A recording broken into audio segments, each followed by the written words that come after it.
Ego is not an enemy. I've seen a million articles say ego is the enemy. Here's how to defeat your ego. Viewing it this way is a horrible recipe for failure. If people say the ego is the enemy, they're referring to it as being something different than a piece of you. I would want you to think that if I want to control you. The ego is what we think we are.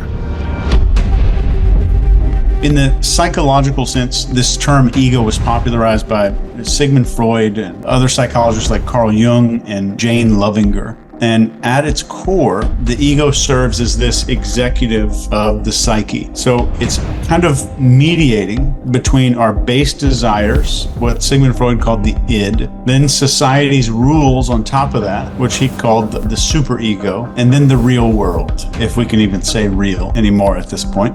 But it's the part of you that says, I want this, but is it reasonable or is it acceptable for me to have that thing? So the ego is kind of responsible for your sense of self, self-esteem, self-worth, self-importance, but it's also the source of all of your negative self-talk, your anxiety, worry, fear, lack of confidence, social behavior that you don't want.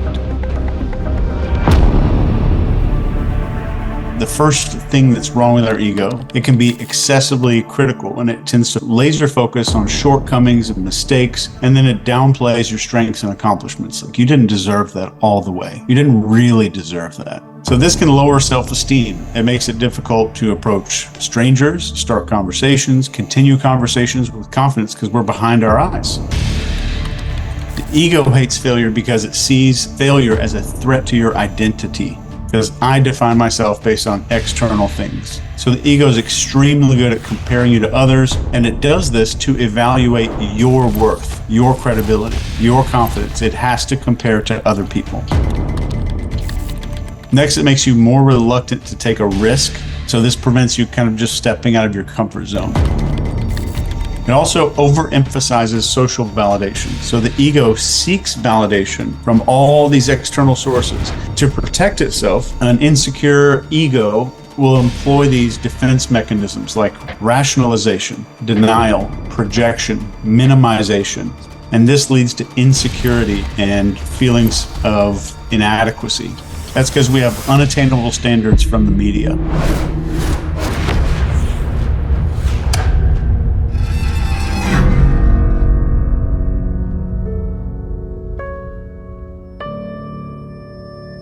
These stages of ego development give us a roadmap for how people from infancy and all the way into adulthood and death evolve their thinking, their moral understanding, and just their overall self-awareness.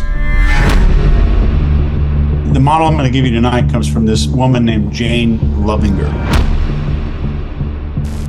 Level 1 is called the pre-social stage. If you just think of a baby who's just completely reliant on mom and dad, and at this point, there's really no sense of me. There's no sense of I yet. The baby's kind of just soaking in the world. It's dependent on caregivers, essentially.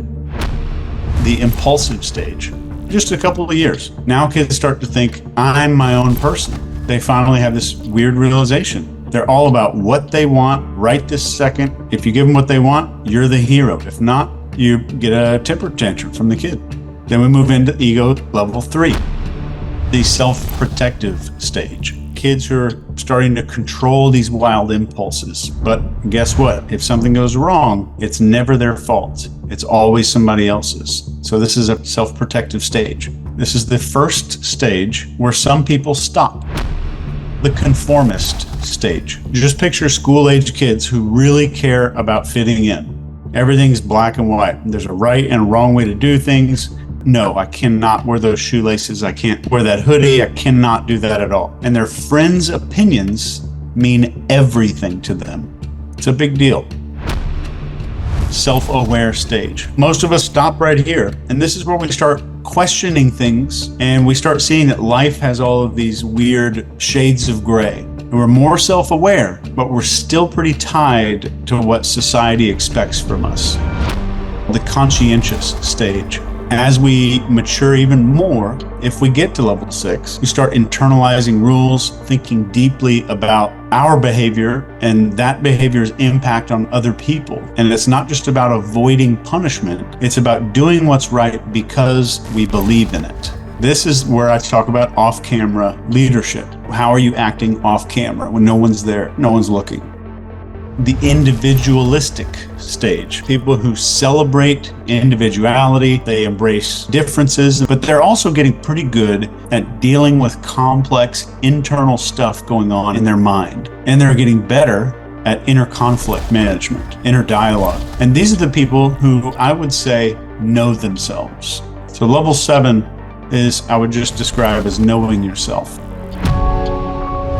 The autonomous stage. These folks have reached a point where they can see multiple perspectives simultaneously. That's an important point here. Can you observe the conversation from a third party? But also, can I shift perspective to look over this solar system and see how insignificant I am? Can I physically be in a conversation and still be conscious that I'm literally spiraling another galaxy and we're on a collision course with a black hole as we speak?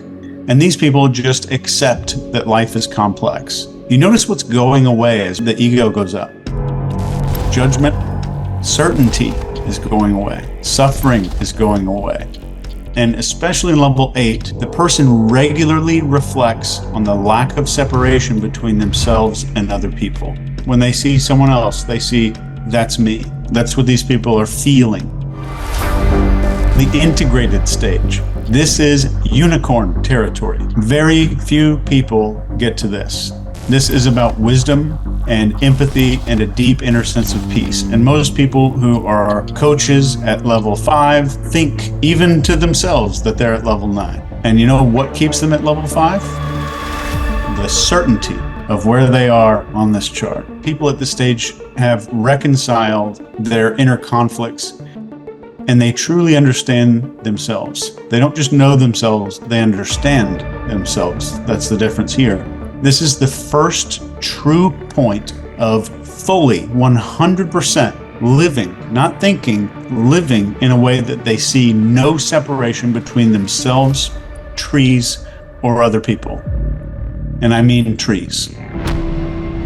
She proposed a possible 10th stage, flowing. This is kind of a new idea that's still being explored. Imagine just being so in tune with the world that you're just flowing through life. I think this is less than maybe 10 people on planet Earth. It's just an experience. They're experiencing every moment of their life, no matter what happens. So how do we get out of the ego? I want you to just understand the concept of me is a fraud. There is no separation from you in the outside world. Like, I'm not observing the Big Bang. I'm not observing the universe. I am a piece of that. The molecules that make up your body weren't created out of nothing. They've been here forever. Literally forever. When the Big Bang happened, all of you, every molecule that makes up you was there at that exact time. So I think the true pathway to finding the loss of ego is about keeping that in mind as often as always, as close to always as possible.